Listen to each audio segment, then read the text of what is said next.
Good morning! Good morning sa inyo. Pitas lang ako ng L'Oreal. Tinanim ko to last year pa, ngayon lang lumalaki.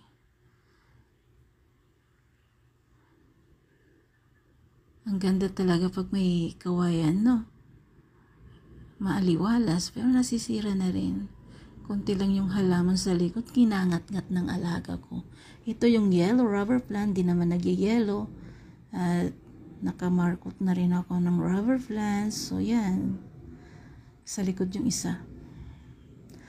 Ito yung iluluto kong bangus, boneless or cheesing bangus na big. Nilagyan ko lang ng kunting asin.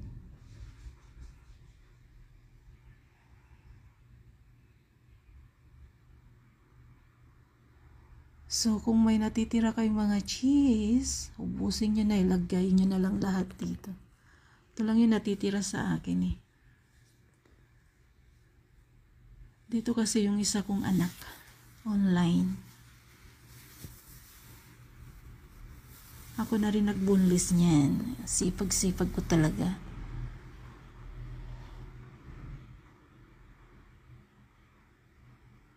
I-oven natin after niyan.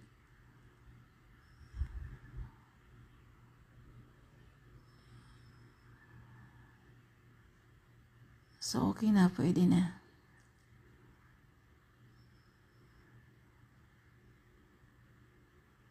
Yan na. Cheesy baked bangus. Sarap yan. Gustong gusto ng bata. Try nyo na kaya.